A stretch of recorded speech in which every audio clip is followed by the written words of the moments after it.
C'est le deuxième épisode de la série de podcasts que Tech15 vous propose à l'occasion de la Coupe du Monde féminine de rugby.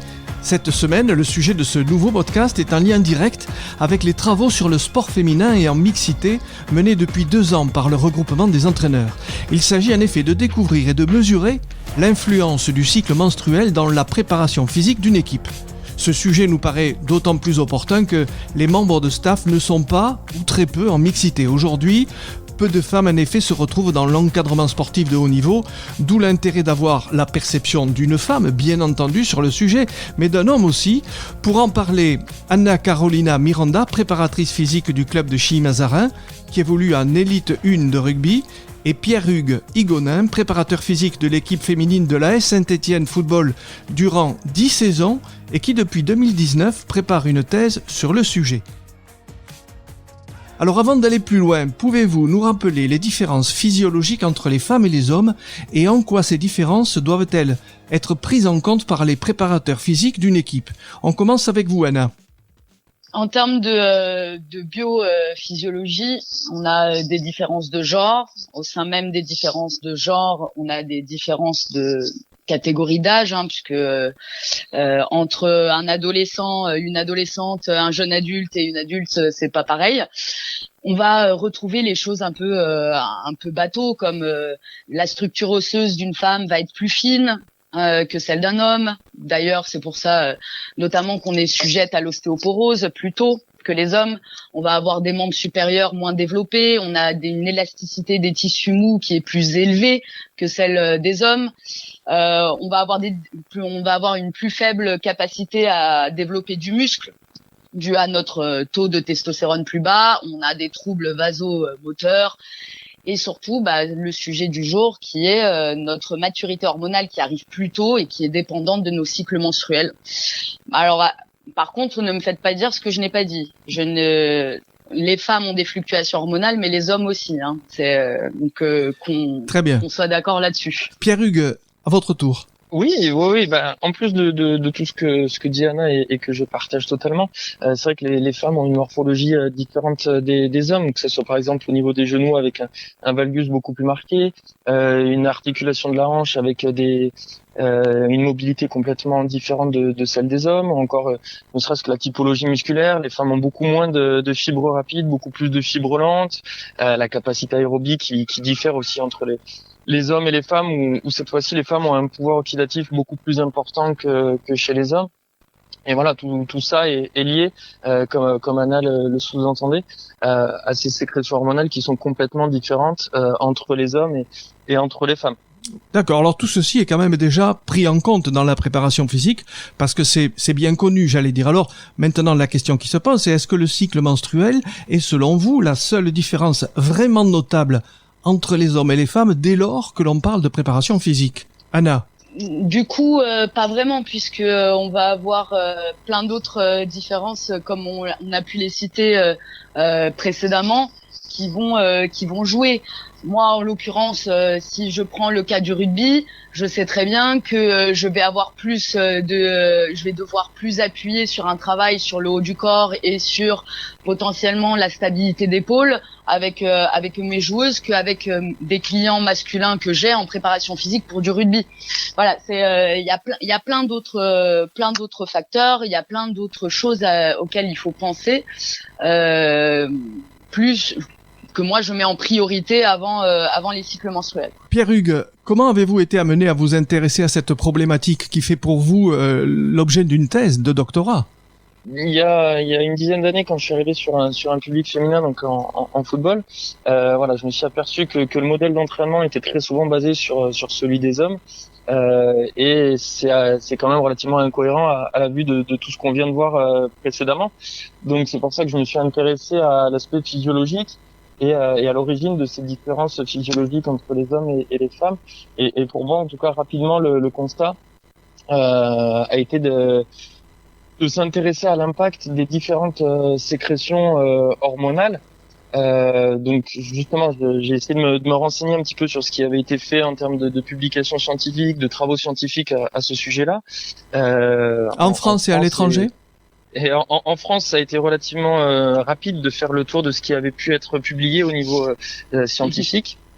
Et par contre, voilà, si on s'intéresse à ce qui se passe un petit peu à l'étranger, on s'aperçoit qu'il y a des choses qui ont été faites.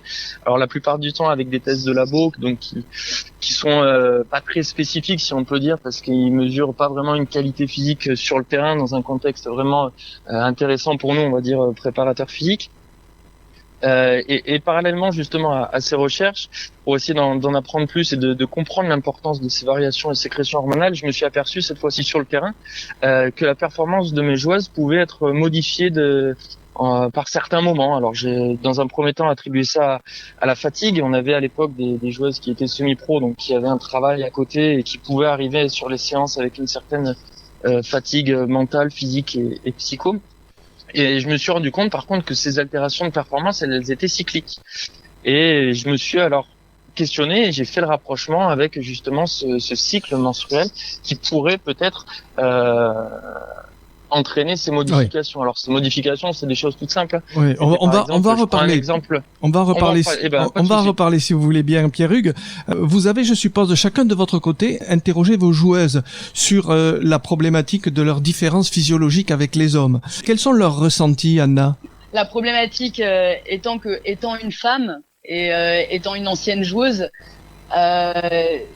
nous, on se pose pas vraiment la question. C'est-à-dire que on connaît nos différences. J'espère au moins qu'on s'intéresse à nos propres corps.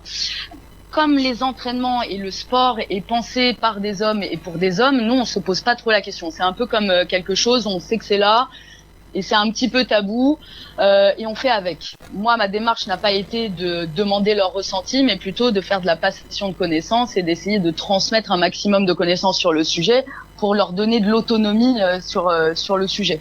Oui, globalement, vous avez senti un manque de connaissance de leur propre corps, Pierre Hugues? Alors un manque de connaissances, oui, certain. En tout cas, et de son fonctionnement, d'ailleurs. Ouais, bien sûr. Les joueuses n'étaient absolument pas informées quand il m'était arrivé de leur présenter un petit peu les idées que j'avais de mettre en place un protocole scientifique. Je me suis aperçu que beaucoup de filles ne savaient pas ce qu'était le cycle menstruel. Pour eux, le cycle menstruel, c'était la période de menstruation et voilà. Alors que ça, c'est assez réducteur de penser ça. Le cycle, c'est tout un tas de phénomènes physiologiques qui entraînent des modifications des qualités physiques et physiologiques. Donc c'était très important pour moi de replacer un petit peu le contexte, de leur donner un petit peu les informations que j'avais pu recueillir. Et quand on s'aperçoit que les filles sont peut-être formées ne serait-ce qu'un jour ou deux au lycée, à mon sens c'est un petit peu léger et la connaissance du fonctionnement de son corps et notamment de ses cycles menstruels est quelque chose à mon sens de fondamental pour les femmes et rares sont les clubs également qui possèdent dans leur staff médical des gynécos, preuve que justement tout cet accompagnement-là gynécologique est parfois délaissé. Anna, on rappelle la définition du cycle menstruel. Le cycle menstruel, c'est très simple. Le début du cycle commence au premier jour des règles et se termine au premier jour des règles suivantes. 28 jours. Déjà là, 28 jours, ça reste, ça peut avoir des variations selon certaines femmes. Certaines femmes vont avoir des cycles un tout petit peu plus courts, un peu plus longs. Mais grossièrement, ce qui correspond à la majorité des femmes, c'est 28 jours. En plein milieu de ces 28 jours, on a l'ovulation. Donc en fait, le cycle, qui se perpétue, un cycle est précédé par un autre et il y en aura un autre qui va lui succéder. C'est toujours la même chose. Le corps se prépare à ovuler, donc dans le but, bien évidemment, d'un moment donné, enfanter. Donc il va y avoir des fluctuations hormonales. Le corps va sécréter plus ou moins de telle ou telle hormone pour préparer le corps à justement faire ovuler et recevoir du coup un petit bébé à un moment donné. Voilà, donc c'est très simple, Moi j'ai un peu l'impression qu'on en fait quelque chose d'hyper complexe alors que finalement il suffit d'un tout petit schéma et on comprend très très vite ce qui se passe. Et c'est c'est un petit peu ce qui me dérange, c'est que sur le sujet on rend la chose très compliquée alors qu'il n'y a pas besoin d'être endocrinologue pour comprendre le cycle menstruel. C'est pas pour rien que on en a en cours d'SVT, on en parle en cours d'SVT au collège. Si les collégiens peuvent le comprendre, les adultes aussi. Très bien. Pierre Hugues, on va revenir à ce que révèlent vos recherches menées dans le cadre de la thèse sur laquelle vous travaillez encore d'ailleurs. Alors, donnez-nous quelques exemples de protocoles déjà établis, par exemple, sur un certain nombre de... je pense à la vitesse ou à la puissance, par exemple. Que ce soit en match ou à l'entraînement, on s'est aperçu que les qualités physiques étaient modifiées pendant le cycle, en lien avec ces variations hormonales. Au niveau du match, la distance parcourue en période de menstruation était plus faible, ainsi que la distance parcourue à haute intensité. Parallèlement à ces observations, on s'est aussi aperçu que le nombre de sprints était beaucoup plus important en période préovulatoire, donc juste avant l'ovulation. Et à l'entraînement, au cours de cette même phase, donc préovulatoire, on s'est aperçu que la vitesse de course était plus élevée, et donc déjà, ça permet de dire que le cycle n'a pas que des effets négatifs sur le corps, puisque justement, en fonction des différentes phases, on s'aperçoit que certaines qualités physiques peuvent être bonifiées. Voilà. Et au cœur de la compétition, justement, ou à la période de la compétition, le cycle menstruel intervient positivement, c'est ça que vous nous dites ? Les deux. Il peut agir de manière positive, comme on l'a vu, sur les qualités de vitesse, le nombre de sprints qui est beaucoup plus important au cours de la période préovulatoire, mais peut aussi agir négativement, notamment au cours de la période de menstruation, sur une diminution de la distance totale parcourue totale ou distance parcourue à haute intensité. Sur quel poste en plus du risque de blessure qui peut également être différent. On va en reparler du risque de blessure. Sur quel poste d'une équipe de football avez-vous travaillé, Pierre Hugues ? Alors sur quel poste tous ? Parce qu'on s'est intéressé vraiment à prendre la performance dans son intégralité. Donc on s'est vraiment intéressé à tous les postes, sauf pour le coup les gardiennes, qui ont une activité qui est complètement différente des joueuses de champ. Mais sinon, on s'est intéressé à tous les postes de jeu. Dans la mesure où la période du cycle menstruel peut être qualifiée de risque potentiel, vous venez de le dire, autrement dit source de blessure ou simplement de contre-performance, est-ce que ça n'oblige pas le sport de haut niveau à être obligé de s'y intéresser, Anna ? On va avoir effectivement, selon les tranches d'âge, plus des tendances en termes de blessures, que ce soit des tendances au niveau blessures musculaires ou ligamentaires en phase pile d'ovulation ou en phase lutéale, donc juste après la période ovulatoire. Ça, on le sait. Maintenant, ça reste des statistiques qui sont sorties sur des faibles échantillons de personnes. Mmh. Moi, j'ai un peu un avis qui est assez particulier sur le sport de haut niveau. C'est que pour moi, les sportifs et les sportifs de haut niveau, ce sont les survivants des meilleurs. Et étant donné que ce sont les survivants des meilleurs, on peut présupposer que l'impact des cycles menstruels, en tout cas pour l'instant, vu qu'on sélectionne les survivants des meilleurs, a très peu d'impact pour l'instant sur l'entraînement au plus haut niveau. Et quand on discute avec des joueuses qui sont au plus haut, on voit que ça les impacte très peu. Par contre, si on commence à s'y intéresser là, à partir de maintenant, sur du niveau un peu plus faible, peut-être qu'à terme, les entraînements seront plus adaptés à un public féminin et qu'on se retrouvera dans quelques années à avoir des joueuses qu'on aurait peut-être éliminées par élimination, par écrémage il y a quelques années, à se retrouver au plus haut niveau, et du coup on devra peut-être s'y intéresser un peu mieux. Donc moi, c'est un sujet sur lequel on pourrait débattre pendant des heures, parce que le sport de haut niveau et le sport féminin de haut niveau, ça induit beaucoup de facteurs différents. Oui, mais en fait, si ces recherches peuvent aussi bénéficier au sport amateur, à des jeunes filles... Je pense que pour l'instant, c'est ce qui va être le plus... là où ça va être le plus important, c'est dans le sport amateur, justement. Pour éviter qu'il y ait un écrémage, je suis persuadée qu'il y a un bon nombre de petites perles rares qu'on n'a pas pu faire développer, parce que justement, potentiellement, sujettes au syndrome prémenstruel, sujettes à à des problématiques un peu plus fortes sur leur cycle et que de facto on a éliminé parce que ce ne sont pas les survivantes. Je reviens vers vous, Pierre-Hugues Higonin, avec les blessures. Ce sont des blessures essentiellement ligamentaires et musculaires qui peuvent intervenir pendant la période du cycle menstruel ? Principalement au niveau ligamentaire. Les œstrogènes, qui sont l'hormone sécrétée abondamment au cours de la période préovulatoire chez la femme, entraînent une laxité ligamentaire beaucoup plus importante au cours de cette phase-là, donc un risque forcément de traumatisme articulaire ligamentaire beaucoup plus élevé.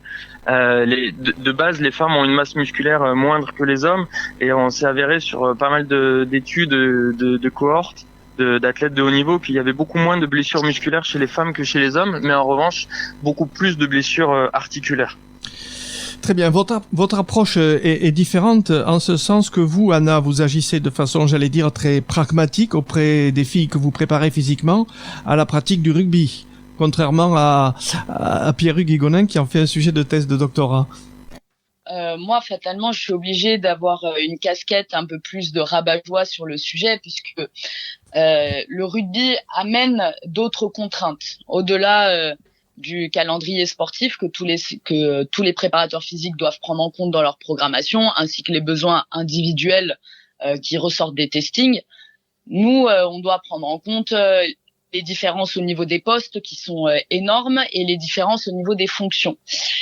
Ce qui fait que j'ai déjà une grosse lasagne de paramètres à prendre en compte, mais par contre, là où ça peut être intéressant sur l'utilisation des données que l'on a sur l'impact du cycle menstruel sur le sport, c'est que très simplement, par exemple, j'ai une joueuse qui revient d'une blessure ligamentaire. Si je sais qu'elle est pile dans la période ovulatoire qu'on sait qui induit une fragilisation des ligaments, je vais peut-être lui laisser une semaine de répit, moduler mon contenu de séance, changer un atelier pour lui mettre du renfort à la place. Ça peut être un exemple. Ou alors, sur mes testings, si je prévois un yo-yo test, je vais peut-être le décaler si je sais que la majorité de mes joueuses sont sujettes au syndrome prémenstruel ou sont en période ovulatoire et que leurs capacités cardiovasculaires vont être amoindries. Si je veux avoir des résultats fiables, autant faire le test un peu plus tard. Oui. Et pour ce qui est de la performance, n'oublions pas que, comme l'a dit mon collègue un peu plus tôt, pour l'instant, on en est qu'au balbutiement. On a des résultats sur la performance, que ce soit sur le sprint ou sur des points très précis.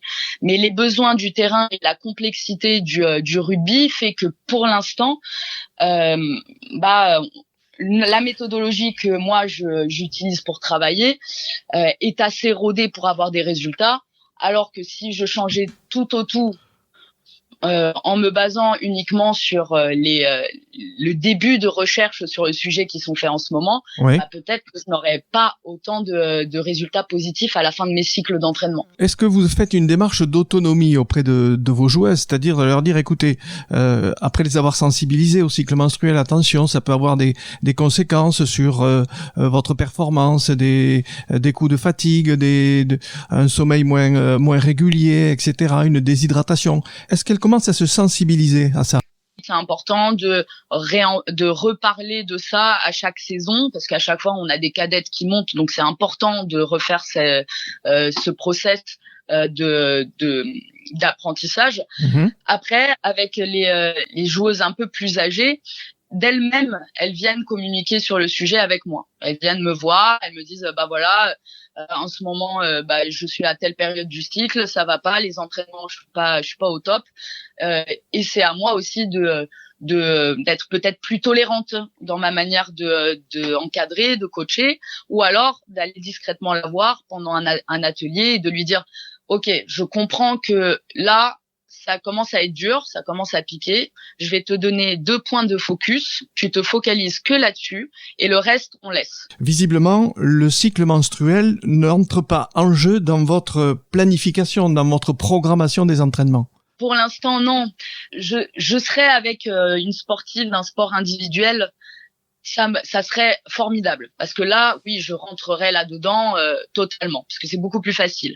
Je serais sur un sport avec un petit groupe, avec très peu de différences au poste, peut-être que ce serait faisable.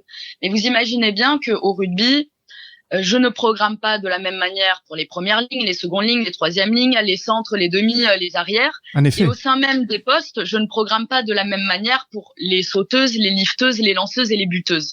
Donc ça deviendrait un casse-tête monstrueux si en plus je devais prendre en compte chaque cycle menstruel de chacune de mes joueuses.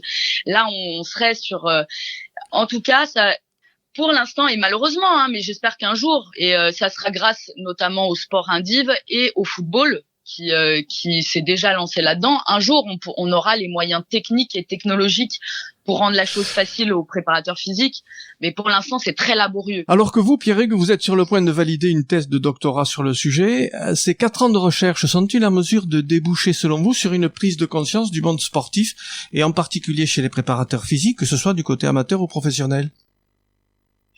Alors, j'espère, parce que il a été prouvé que, en lien avec les différentes phases du cycle menstruel, la modification des qualités physiques ont lieu, notamment également un risque de blessure qui était plus ou moins élevé.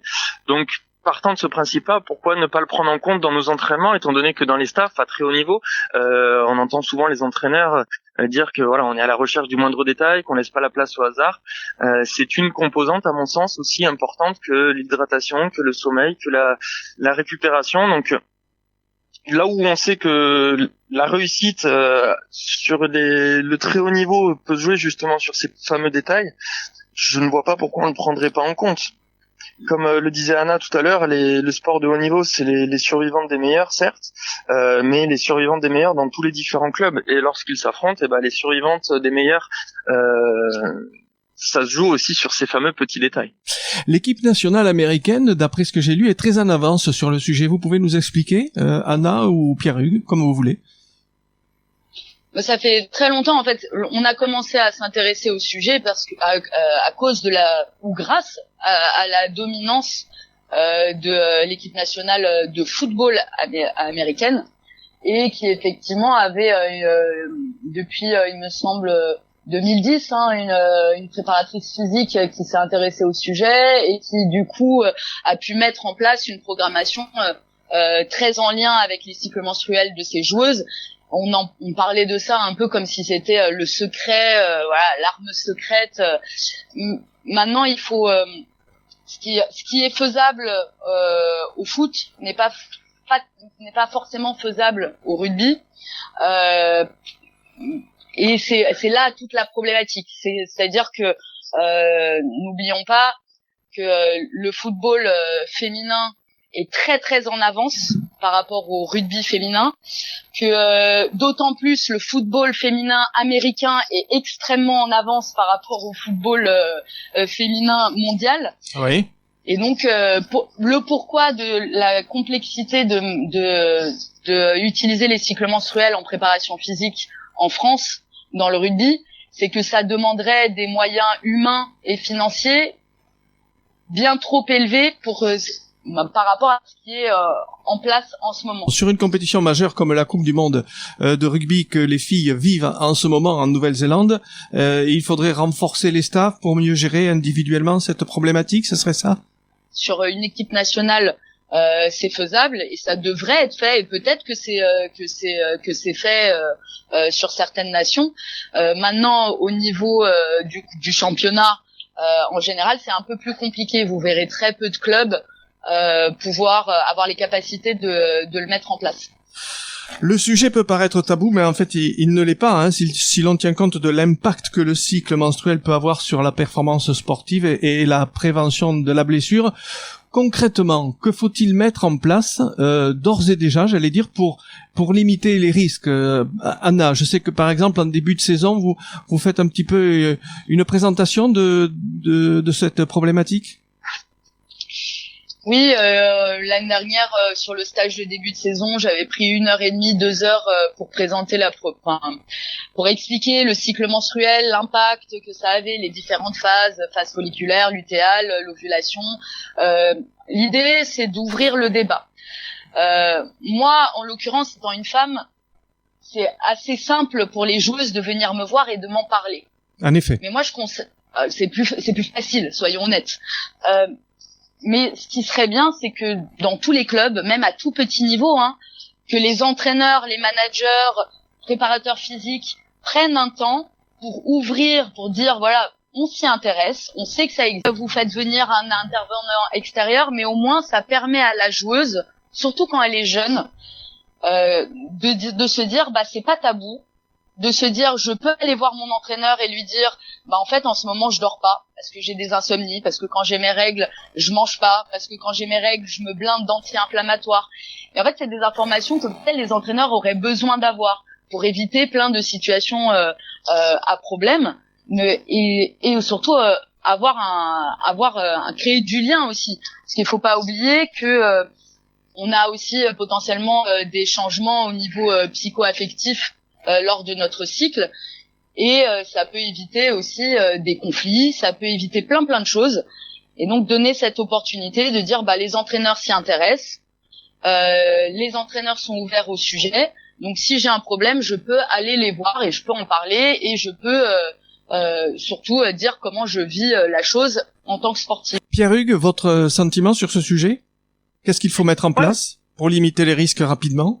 Alors les risques, n'oublions pas que justement le cycle menstruel n'a pas un impact que négatif, mais mettre en place à mon sens déjà comme le fait Anna, c'est une étape indispensable selon moi, l'information, le partage des connaissances auprès des joueuses pour leur permettre de mieux se comprendre elles-mêmes, et également de les accompagner. Alors cet accompagnement, bah forcément ça passe déjà par avant tout par de la discussion, par du dialogue, et dans la mesure du possible où une individualisation peut être possible, le mettre en place, même si chaque joueuse est différente, chaque cycle de chaque joueuse peut être également différent, il y a certains paramètres sur le terrain que l'on peut quand même moduler au niveau de la charge d'entraînement, voilà. Même si, et permettez-moi de rebondir justement sur le point précédent, sur l'équipe américaine, c'est vrai que c'est beaucoup plus simple de mettre en place un accompagnement, un suivi sur une compétition majeure telle qu'un tournoi comme une Coupe du Monde ou un championnat d'Europe, parce que on est en permanence sur de l'entretien des qualités physiques. La récupération là-dedans est primordiale, et la phase du cycle menstruel a un impact direct sur la qualité de récupération. Donc ça permet déjà dans un premier temps de mieux connaître ces joueuses qui sont toutes différentes et qui ont des besoins différents, pour justement pouvoir leur accompagner, pouvoir leur proposer un accompagnement adéquat sur une période de courte durée, telle que une compétition internationale. Même si il y a selon moi pas mal de choses que l'on peut également mettre en place à l'entraînement sur une saison classique, j'ai envie de dire, en club. Pierre-Hugues Higonin, rappelez-nous quand sortira votre thèse, quand est-ce que vous la présentez ?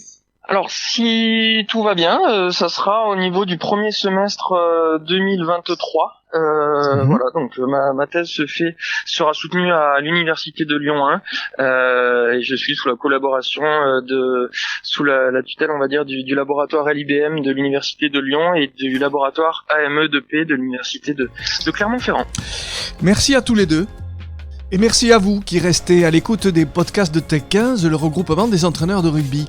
La semaine prochaine, nous vous proposerons un débat entre Laurent Tranier, entraîneur de l'équipe féminine de Blagnac, qui évolue en Élite 1, et Didier Retière, ancien directeur technique national de la Fédération française de rugby, aujourd'hui en charge du développement sportif au sein du club de l'AS Clermont-Auvergne. La discussion portera sur l'évolution du jeu masculin-féminin au niveau des compétitions internationales et en particulier des Coupes du Monde.